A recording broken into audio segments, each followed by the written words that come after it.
Hello everyone, আজকে আমরা আলোচনা করব উচ্চতর গণিতের অধ্যায় 2 এর বীজগাণিতিক রাশি এই অধ্যায়ের কিভাবে একটা ভগ্নাংশকে আমরা আংশিক ভগ্নাংশে প্রকাশ করব।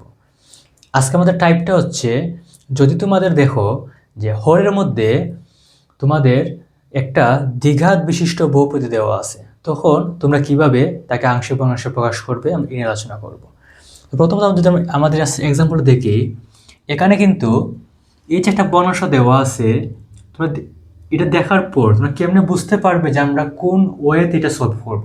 দেখো এখানে কিন্তু হরের মধ্যে আছে এক্স স্কোয়ার প্লাস 4। এই যে এক্স স্কোয়ার, এটা হচ্ছে একটা দ্বিঘাত দ্বিঘাত বিশিষ্ট একটা বহুপদী, মানে তার ঘাত হচ্ছে 2। যদি তোমাদের একটা দ্বিঘাত বিশিষ্ট বহুপদী থাকে হরের মধ্যে, তখন আমাদের নিয়ম হচ্ছে, প্রথমত এটা হচ্ছে একঘাত বিশিষ্ট বহুপদী, এটা হচ্ছে দ্বিঘাত বিশিষ্ট বহুপদী। এখানে দুইটা উৎপাদক যেহেতু দেওয়া আছে, আমরা এটাকে এভাবে লিখব। প্রথমত দেখো এখানে এক্স এর পাওয়ার হচ্ছে 1, এখানে এক্স ইন্টু এক্স স্কোয়ার হবে এক্স কিউব, এটা হচ্ছে এক্স বাই এক্স কিউব। এখানে এক্স এর পাওয়ার হচ্ছে 1, এখানে এক্স এর পাওয়ার হচ্ছে 3, তার মানে লবের ঘাত হরের ঘাত থেকে ছোট। ঠিক আছে, তার মানে লবের ঘাত হচ্ছে 1, হরের ঘাত হচ্ছে 3। এটা হচ্ছে প্রকৃত ভগ্নাংশ। প্রকৃত ভগ্নাংশ হলে আমরা সিম্পলি আমাদের নিচে যে কয়টা উৎপাদক আছে, এখানে আছে দুইটা উৎপাদক, আমরা দুইটা এইভাবে দাগ দিব। দেওয়ার পর আমরা এখানে লিখবো এক্স মাইনাস 1, এখানে হবে x minus x square plus 4, এটা হবে এক্স স্কোয়ার প্লাস 4। আমরা এই দুইটা লেখার পর এক্স স্কোয়ার প্লাস 4, পরে কাজ হচ্ছে আমাদের, এটা যেহেতু একঘাত বিশিষ্ট বহুপদী, তার উপরে হবে একটা ধ্রুবক, আমরা দিলাম এ। এটা হচ্ছে দ্বিঘাত বিশিষ্ট বহুপদী, এক্স এর পাওয়ার হচ্ছে 2, দ্বিঘাত বিশিষ্ট বহুপদী। যদি একঘাত বিশিষ্ট বহুপদী হয়, উপরে হবে ধ্রুবক, আমরা এ বি এগুলা বসাবো, আমরা এ বসালাম। যদি দ্বিঘাত বিশিষ্ট বহুপদী হয়, তখন উপরে কিন্তু ধ্রুবক বসবে না, উপরে বসবে একঘাত বিশিষ্ট বহুপদী। যদি এটা তোমরা মনে রাখবে, যদি হরের মধ্যে দ্বিঘাত বিশিষ্ট বহুপদী হয়, তাহলে উপরে হবে একঘাত বিশিষ্ট বহুপদী। একঘাত বিশিষ্ট একটা আমরা বহুপদী উপরে লিখব। এখন তোমাদের মনে প্রশ্ন থাকতে পারে, আমরা কিভাবে একঘাত বিশিষ্ট বহুপদী লিখব? আমাদের যেহেতু বহুপদী আমরা বলেছি, আমাদের একটা চলক থাকবে। আমরা এখানে চলক আছে এক্স, আমরা এক্স দিব, আর তার সহগ আমরা লিখব বি, আমরা লিখব বি এক্স। আমরা এভাবে লিখব, প্লাস দিয়ে আমরা লিখব সি। দেখো এখানে কিন্তু আমরা এ লিখে ফেলেছি, যেহেতু এ লিখে ফেলেছি, আমরা পরে থাকবে এক্স এর সাথে বি থাকবে বি এক্স, প্লাস আমরা একটা ধ্রুবক লিখবো, ধ্রুবক সি। যে বি এক্স প্লাস সি, এটা কিন্তু একঘাত বিশিষ্ট একটা বহুপদী, বি এক্স প্লাস সি। এটা একটা একঘাত, এক্স এর পাওয়ার হচ্ছে 1। বির পরিচয়টা কি? বির পরিচয় হচ্ছে বি হচ্ছে এক্স এর সহগ এবং সি হচ্ছে ধ্রুবক। ঠিক আছে, তার মানে একটা একঘাত বিশিষ্ট বহুপদীতে কি কি থাকবে? এক্স এর সহগ থাকবে এবং একটা ধ্রুবক থাকবে, এটা হচ্ছে একঘাত বিশিষ্ট একটা বহুপদী। তো যদি তোমাদের এবার থাকে এক্স স্কয়ার প্লাস 4 বা এক্স স্কয়ার প্লাস কনস্ট্যান্ট, তাহলে উপরে হবে একটা একঘাত বিশিষ্ট বহুপদী। তো আমরা বি এক্স প্লাস সি এটা লিখলাম। তো এটাকে আমরা ধরবো 1 নং সমীকরণ।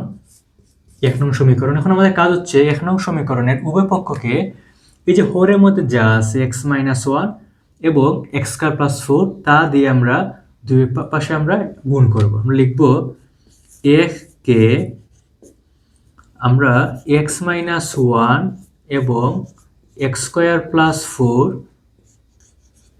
দ্বারা গুণ করে পাই, আমরা দুই পাশে আমরা গুণ করব। যদি আমরা এইটা দিয়ে এটাকে গুণ, এইটার সাথে আমরা এটা গুণ করি, তাহলে কিন্তু এক্স মাইনাস ওয়ান ক্যান্সেল হয়ে যাবে, এক্স স্কয়ার প্লাস 4 এবং এক্স স্কয়ার প্লাস 4 এটা ক্যান্সেল থাকবে, শুধুমাত্র এক্স অভেদ।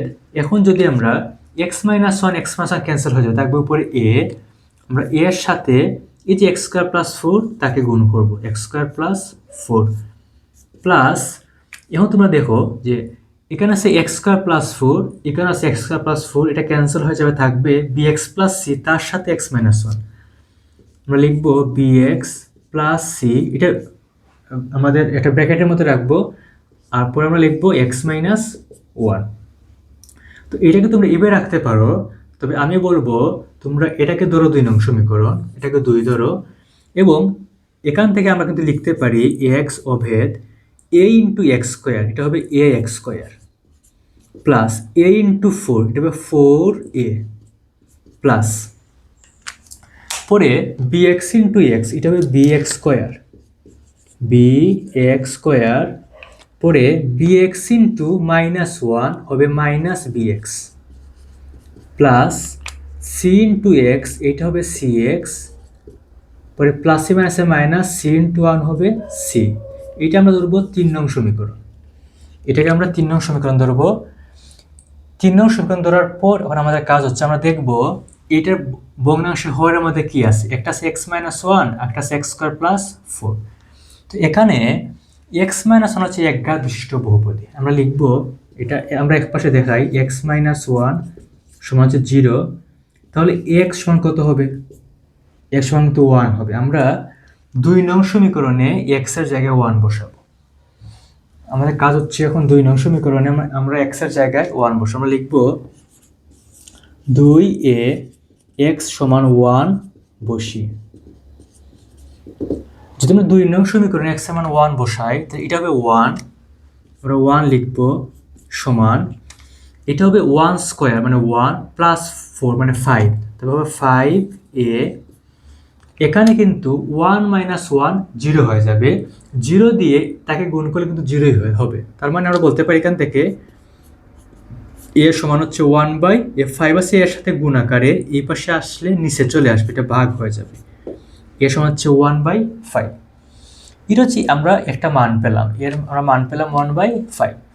এখন আমাদের আরও প্রয়োজন হচ্ছে বি এবং সি, আরও 2টা মান প্রয়োজন, কিন্তু আমাদের কিন্তু আর কোনো একঘাত বিশিষ্ট উৎপাদক নাই, এটা কিন্তু দ্বিঘাত বিশিষ্ট একটা উৎপাদক, ঠিক আছে। তার মানে আমরা এখন কী বের করব, আমাদের কাজ হচ্ছে আমরা এই 3 নং সমীকরণের ডান পক্ষ এবং বাম পক্ষের এক্স স্কোয়ার এবং এক্স তাদের সহগ আমরা সমীকৃত করব। এটা মানে কি, এটা মানে হচ্ছে যেহেতু আমি এখানে একটা অভেদ লিখেছি মানে সমান, মানে ডান পক্ষ এবং বাম পক্ষ সমান, এটা কখন সমান হবে, যদি আমার যেসব চলক আছে যেমন এক্স স্কোয়ার তার সহগ এবং এই বাম পক্ষের এক্স স্কোয়ারের সহগ সমান হবে, ডান পক্ষের এক্সের সহগ বাম পক্ষের এক্সের সহগের সমান হবে, এবং ডান পক্ষের ধ্রুবপদ এবং বাম পক্ষের ধ্রুবপদ সমান হবে। তোমাদের মনে প্রশ্ন আসতে পারে এখানে এক্স স্কোয়ার কোথায়, এখানে তো এক্স স্কোয়ার নেই। দেখো যেহেতু এক্স স্কোয়ার নেই, আমি এখান থেকে এভাবে লিখতে পারি 0 ইন্টু এক্স স্কোয়ার, মানে 0 হয়ে যাবে, তার মানে এক্স স্কোয়ার সহগটা কত, 0। সে একইভাবে এখানে কোনো ধ্রুবপদ নেই, আমরা লিখতে পারি না এইভাবে যে ধ্রুবপদ হচ্ছে এক্সের পাওয়ার যত হবে 0, যেমন লিখতে পারি এক্সের পাওয়ার 0, সেটা হচ্ছে ধ্রুবপদ, তার সহগ কত আছে এই জায়গাতে, তার সহগ হচ্ছে এখানে 1, ঠিক আছে। 1 ইন্টু যদি আমরা বলি এটা ধ্রুবপদ এক্সের পাওয়ার 0 মানে কত, এটা কোনো কিছু পাওয়ার 0 হলে 1 হয়ে যায়, অর্থাৎ না এটা 1 হবে না, যেহেতু এখানে এই পাশে নেই তার মানে এখানে হবে 0, 0 ইন্টু এক্স টু দি পাওয়ার 0, আমরা এইভাবে এই পাশে লিখতে পারি। এখন আমরা 3 নং সমীকরণের এটা মুছে ফেলি, এটা তোমরা লিখবে, লেখার পর তোমরা লিখবে এখন আমরা 3 নং সমীকরণে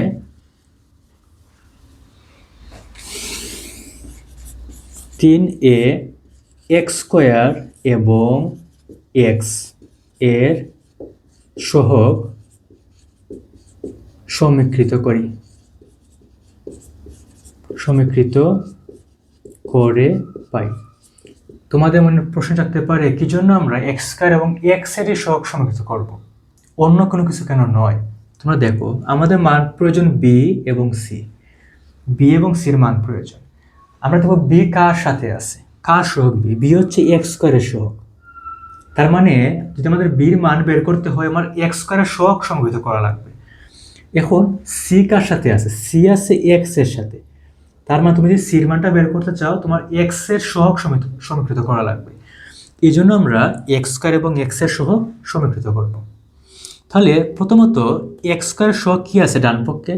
এ আছে, এখানে আছে বি, তার মানে এ প্লাস বি। আমরা লিখব এ প্লাস বি সমান, এই পাশে কিন্তু কোনো এক্স স্কোয়ার নেই, তার মানে তার সহগ হচ্ছে 0। যেহেতু এক্স স্কোয়ার নেই, আমি আগে দেখেছিলাম, যেহেতু এক্স স্কোয়ার নেই তার সহগ কি 0।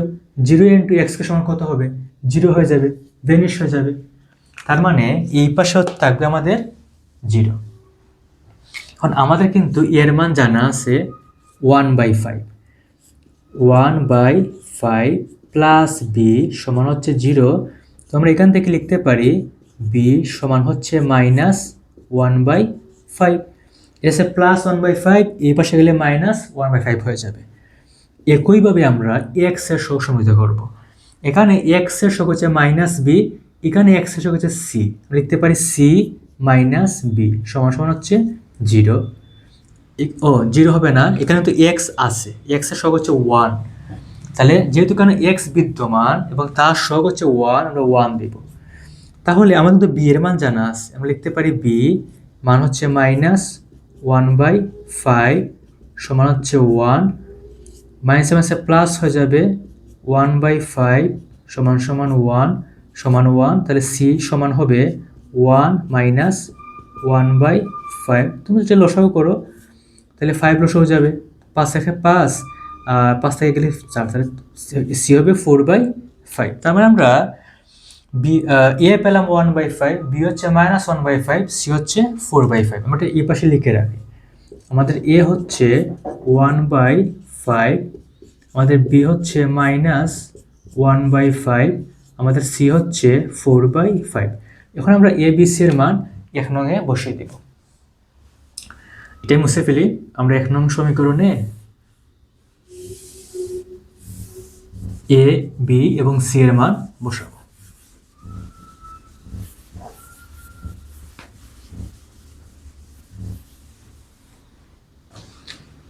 আমরা লিখব F A A comma B ও সি এর মান